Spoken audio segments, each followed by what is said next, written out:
So, ayun guys, nakalabas na po kami sa SM. Nakabili na po kami ng mga bedsheet. Yung kakulay ng ating color of the year ngayon. Color of the year. Guys. Then, nagbili rin kami ng punda ni tita. Punda niya sa bahay, tsaka cortina. Yun. Kasi maglilinis sila ni Tariray. Nagkakamali na ako. Tapos, nagpahatid kami dito sa labas. Kay kuya. Hindi ko kilala. Yung staff doon ng SM. Nagdara-diretso dito, papunta dyan. Akala niya nakakotse kami. Hindi niya alam, andito lang Morales. Nag-iisang tricycle dito nakaparada. Ano ba? Hindi yan. Magbili na daw.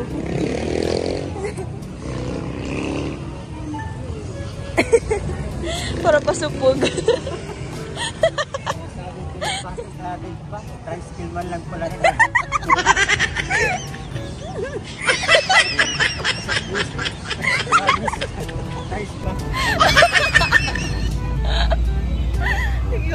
Sabi ko kay kuya, kuya wala po kaming kutse.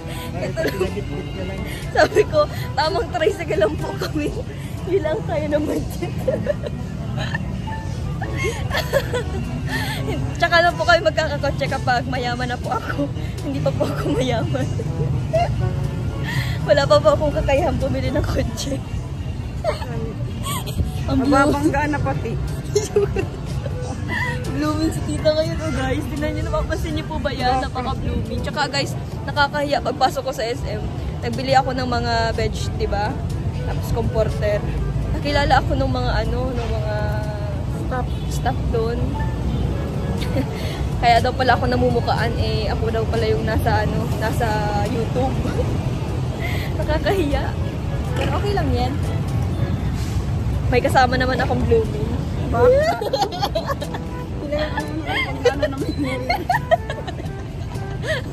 Kuya Rene, nagtatakot na siya tuloy sa mga pinagagawa mo sa kanya. Gawian kayo, wala nakakatawa yung mga gawa-gawa,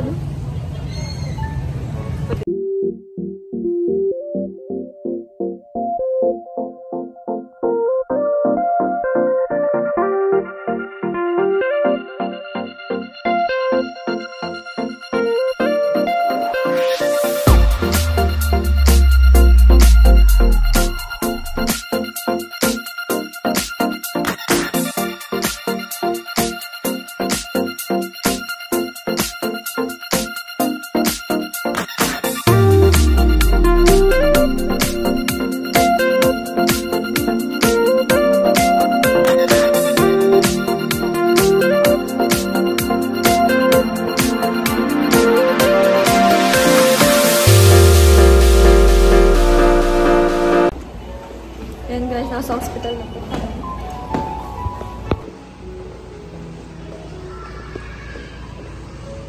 Yan guys, naoperahan na po si Tita Dudang. Sakit? Walang rep din eh. Walang rep? Bakit? Walang rep yan. Sabutin mo lang siya. Bakit? Bakit? Sanggol iniluwan. Bakit pinahubad? Kaya ang pag-operahan ka, kailangan wala lahat. Yan lang ang suotin mo. Kinapon. Dapat talagang pante. Okay na daw. Okay na, kamusta pakiramdam mo? Mahapde? Mahapde, nararamdaman mo?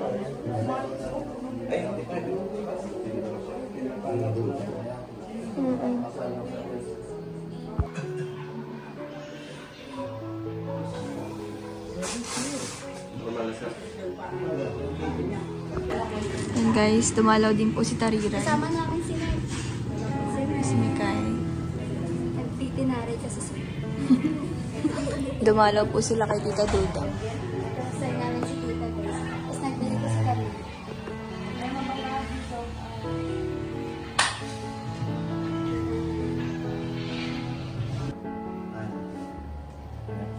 Hindi na ako kami alam na Christmas party pa dyan. Magturo kay anak ko na nag-chat-chat na. Christmas party pala. Sobrang get may naglalay.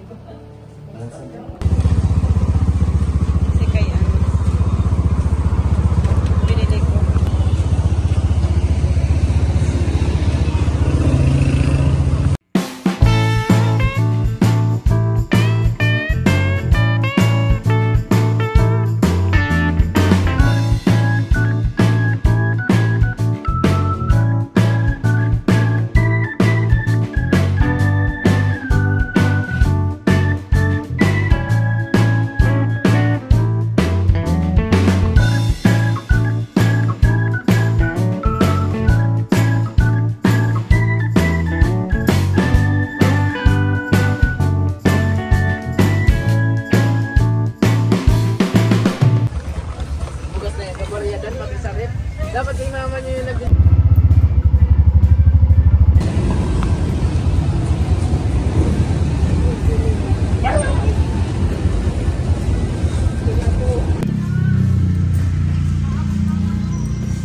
So ayan guys, bibili po kami ng ano ni Ian. Uniform po ni Ian. Kasi wala na pong uniform si Ian, kaya bibilhan ko naman po siyang uniform. Sama ko po ngayon si tita. Lalakad po kami sa sentro. Ayan po. Dumaan po kami sa drive-thru. Bibili po ako ng fried chicken. Bibili po ako ng chicken. Pasalubong ko po sa mga kapatid ko. Dito po sa Jollibee.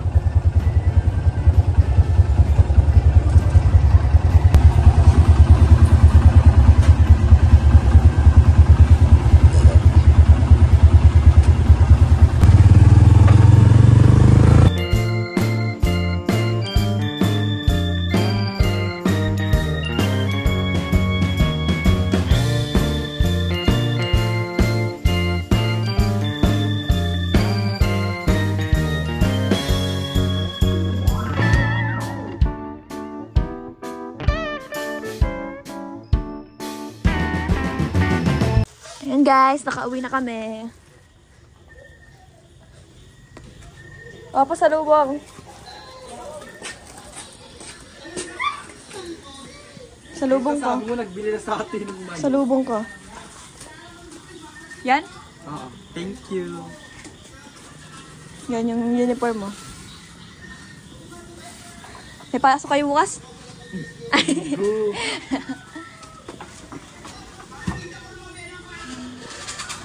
Guys. Si Tito. Bless. Si Nanay. Sa siya. Siya.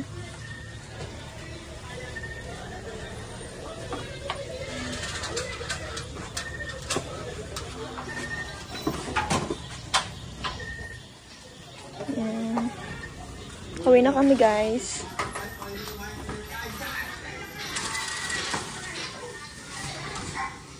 Wow, napakalinis ng bahay. Wow, nakalagay na. Cute. Look! Stig! May mga picture na.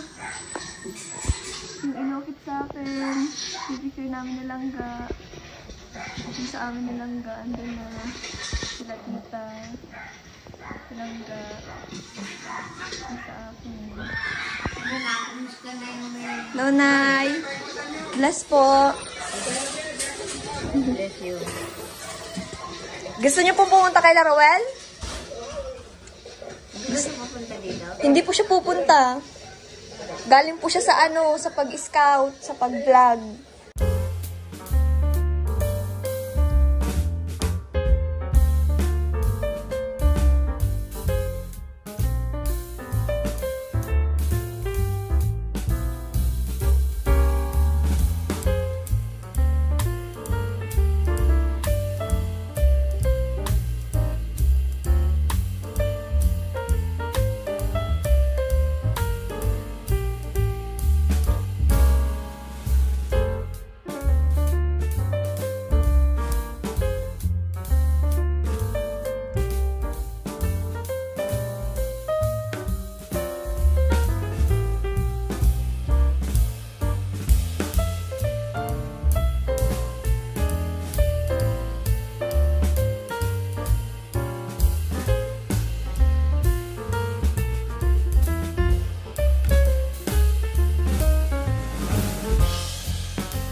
So, ayan guys, tapos na po ako maglinis ng aking kwarto.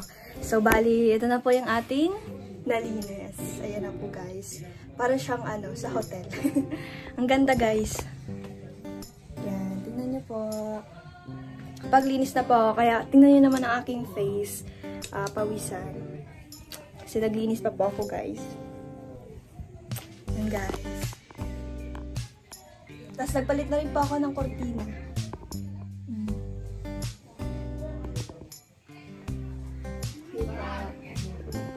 Bali, ito po yung aking nalinis, guys. Tapos, kinabit ko na rin po, guys. Pinakabit ko na po ito kay Lolo Diling kanina. Yung papa po ni Puti. Yan, itong picture namin nilang ganan dito po siya. Pagpasok ng pintuan, ito agad yung makikita mo. Pagpasok syempre ng pintuan, yun muna makikita. And then, after nito, kapag naglingon ka, ito na makikita mo, tsaka ito po. Aking silver play button. Yan. Tapos, ito po yung bigay sa akin nilang ga. Tapos, ito po guys, mga award natin nung grade 11 at grade 12. Then, yan. Yan guys. Bulok na pala guys, oh. Stig na. Yan guys. Kasi guys, kaya ganito yung kwarto ko. Gusto ko po laging arrange. Tsaka gusto ko laging maaliwalas po yung kwarto ko. Nagiging magulo lang po siya kapag yung marami po akong ginagawa. Pero, ngayon po, kailangan ko po maglinis talaga ng aking kwarto para naman po maayos, maganda. Tsaka hindi po nakaka-stress tingnan. So, yun po. Tsaka nasanay po kasi ako ng bata po ako. Lagi po kami naglilinis ng bahay po. Kaya po, yun, hanggang dito, nadala namin, hanggang paglaki namin, nadadala namin yung pagiging malinis sa bahay. So, yun po guys. Diyan ko na nilagay yung yung dalawang teddy bear. Para design siya. At saka, andito yung aking mini speaker kasi mahilig po akong kumanta. Tapos, yan po, kumanta para dito lang sa bahay, pag pouring. Tsaka ito guys, yung pinaka-favorite kong ilaw. Kasi maganda siya pag kapag patay na lahat itong ilaw guys. Patay natin. Ganyan lang siya guys. Wait lang ha. Ay, maganda siguro kung ito ang papatayin natin. Diba? Ganyan po siya guys kapag may moon po siya. Yan. Ganyan lang po ang itsura niya kapag yung matutulog na po ako guys. Yan po. Hindi naman po kalawakan tong kwarto ko pero okay lang po yan kasi ako lang naman po dito matutulog. So, bali, ikabit na natin guys. Yan. Nilalagay ko lang siya dito. Nilalagay ko lang ito dito kapag yung matutulog na po ako. Pag gusto ko pong pailawin to guys, nilalagay ko po yan dito. Pero inaalis ko rin po yan guys kasi upuan po yan. Diba? Nilagyan ko na rin po ng punda itong upo-upuan. Kasi pag dito po mismo nag-upo, masakit po sa puwet. Kaya nilagyan ko po ng ganyan. Diba? Yun po guys.